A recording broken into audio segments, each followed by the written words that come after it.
जय जगन्नाथ जय जगन्नाथ। आज आम काकटपुर एरियार रोहिणी कुंड पाखे पहुँचु। देखा रोहिणी कुंड को बहुत सुंदर जगह। ये कल्की रूप धारण कर बार हाथ खंडा भी अच्छी। आमर माँ अच्छा वासुदेव अच्छा देखु। आम जा भितर को जा देखा कि सुंदर जगह देखु कि सुंदर जगह।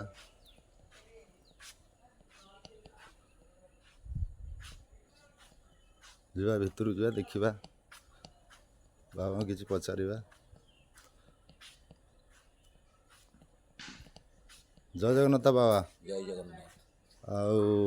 आसलु आज रोहिणी कुंड ठाकुर दयार आज रोहिणी कुंड आसलु। आपण ये रोहिणी कुंड विषय टी जाना चाहूँ। आप जी जानते कहतु ठाकुर बारहाट किसी बुझीपारनु। जो कल्की रूप जो देखते ये घोड़ा दीटा अच्छा बार हाथ खंडा धरिकी से जानापी चाहूँ टी कहे। ये आश्रम हूँ रोहिणी कुंड आश्रम। ये आद्य त्रेतया जुगे मठ निर्माण होता। ये हूँ गौतम ऋषि आश्रम। ये आश्रम सहित अन्य कौन आश्रम जोगाजोग ना टच ना। ये स्वतंत्र ताड़का बद्ध करने राम लक्ष्मण आसी मंगला पछपटे जो ताड़का बन थिला। मंगला पछपटे वर्तमान जी प्राची विहार जोटा कॉलेज हो जाए से गोटा कहते ताड़का हाँ सेटार ही ताड़का को बद्ध कले। सब ऋषि मुनि मानकर सहमस्ती यज्ञ कौटी करवा ना गौतम ऋषि आश्रम। गौतम ऋषि ये माने ये हूँ गौतम ऋषि आश्रम। चिन्हटा हूँ से कौन जो हुंका हुंकाटा लिंब गछ अच्छी से बस।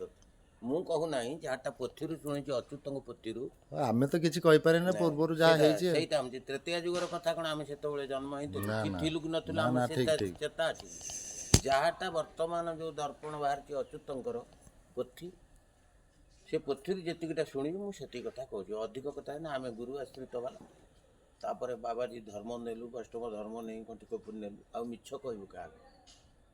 तापर ये हूँ गौतम ऋषि आश्रम। यही यज्ञ करने सब ऋषिमुनि मान सहमति हबार प्रभु को कहले प्रभु गौतम ऋषि आश्रम यज्ञ करा हाँ चल ठीक है आस आसिले ये आसी पहुँचा पर देखिले यज्ञ कुंड ना कहले ऋषिमुनि मान कहले प्रभु ये यज्ञ कुंड ना केमती यज्ञ हम ना ठीक अच्छे हम यज्ञ कुंड करदे। प्रभु से समय तीर मारे कौटी से जो कुंड हाँ प्रभु ये तीर मारी कुंड है रोहिणी नक्षत्र तीर मारी रोहिणी नक्षत्र से तीरटा मारी आमर रोहिणी कुंड से कुंडटा स्थापन है से रोहिणी कुंड मठ बोली नाम। हाँ प्रभु प्रभु जगन्नाथ बहुत कथा आप जाना पाइले। तेणु ये चंद्र एवं रोहिणी आसिक बसी कर्ता करते। ओहो चंद्र रोहिणी से जो आमर ये चंद्र और रोहिणी रोहिणी स्त्री ना रोहिणी रोहिणी तेणु सी भी कर्ता करते। तेणु जमी तो रोहिणी नक्षत्र को रोहिणी माँ भी मत ये आसिक करती तेणु से भी रोहिणी कुंड आखि आसी पाई। तापर ये जिते प्रभु यज्ञ सारिकी प्रत्यावर्तन कले से ऋषिमुनि मान कहले प्रभु आपण ताड़का को बद्ध करने आमको जो शांति देल आपण कीर्ति जुग जुग गुरु। जय जगन्नाथ जय जगन्नाथ। ये है भाव विहल कथा किंतु प्रभु भक्तिर कथा। कोदंड कांदे पकई आसी किंतु पादर खड़म हले सुनार खड़म से सुनार खड़म को ये ओल्लई पादर गले भक्त मान दर्शन करने। कालक्रमे तेतया जुगर कथा ये कालक्रमे तापर विराट हुंका हो गला।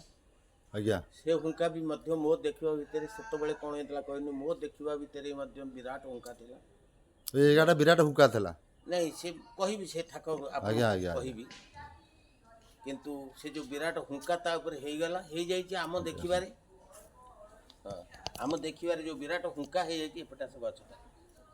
तेणु से जो विराट हुंका 82-92 बन्यारे पानी पशिगला बंधबगा पानी घरे ये जो कल्की राम अच्छा से घर भीतर खंडा कहते खंडा किंतु से प्रभु तांकर जो पाद पद्म को भक्त मानकर आपत्ति सब ओल्लई नहीं गले। कालक्रमे ता ऊपर हुंका होगला से हुंका ଅଦ୍ୟାବଧି ମଧ୍ୟ ଆଗରୁ ଥିଲା କି ନଥିଲା ମୁଁ କହିପାରୁନି। ଆମ ଦେଖିବା ପରେ ପିଲାବେଳ ଠାରୁ ମଧ୍ୟ ଏଠି ସେ ଝୁଙ୍କାକୁ ଆମେ ଦେଖିଛୁ। ଆମରି ମାଧ୍ୟମରେ ଆମର ଗୁରୁଦେବ ଆସି ଆମେ ମାଧ୍ୟମ ନୁହେଁ, ଗୁରୁଦେବ ଆସି ଅଚାନକ ଏଠି ପହଞ୍ଚିଲେ। ଆମେ ତାଙ୍କ ପାଖରେ ଆଶ୍ରିତ ହେଲୁ। 78 ମସିହାରେ ଗୁରୁଦେବ ଆସିଥିଲେ। ଗୁରୁଦେବ କେଉଁଠୁ ଆସିଥିଲେ? ଗୁରୁଦେବ ଆସିଥିଲେ ଜଗତସିଂହପୁର ସାହାଡ଼ାଗଡ଼। ଓହୋ, ସାହାଡ଼ାଗଡ଼। ସେଠୁ ଆସିଥିଲେ। ତାଙ୍କର କଟକରେ ମଠ ଥିଲା। ତାଙ୍କର କଟକ ନୂଆ ବଜାର ଏବଂ ଯେଉଁ ଗାନ୍ଧୀ ଛକ ଅଛି, ଗାନ୍ଧୀ ଛକ ଆମର ଚୌଦ୍ୱାର ଗାନ୍ଧୀ ଛକ। ହଁ ନାଇଁ, ଅଟା ମିଲ୍ ଯେଉଁଠି ଅଟା ମିଲ୍ ଏଠି ଆସିକିରି ଆଉ ସେଠି ତାଙ୍କର ଆଶ୍ରମ ଥିଲା ନୀଳକଣ୍ଠେଶ୍ୱର ମନ୍ଦିର ପାଖରେ। ସେଠୁ ସେ ନିର୍ଦ୍ଦେଶ ପାଇକିରି ଏଠିକି ଆସିଲେ। ଏ ଜାଗାକୁ ସେ ଉଦ୍ଧାର କରିକି ଯାଇଛନ୍ତି। କିନ୍ତୁ ପ୍ରଭୁ ଯେଉଁ ପାଦପଦ୍ମ ଓହ୍ଲେଇ ନେଇ ଗଲେ, ଏ ଭିତରେ ଯେଉଁ ବ୍ୟାସାର୍ଧ ଦେଖୁଛ ସେ ହେଉଛି ହୁଙ୍କା। ଓହୋ, ଏଇଗୁଟା ହେଲା ହୁଙ୍କା। ତେଣୁ ସେତକ ମାଟି ଅଛି। ପ୍ରଭୁ କହିଲେ ଯେ ଏତିକି ବ୍ୟାସାର୍ଧ ଛାଡ଼ିଦେଇ ତମେ ଯାହା କରୁଛ କର।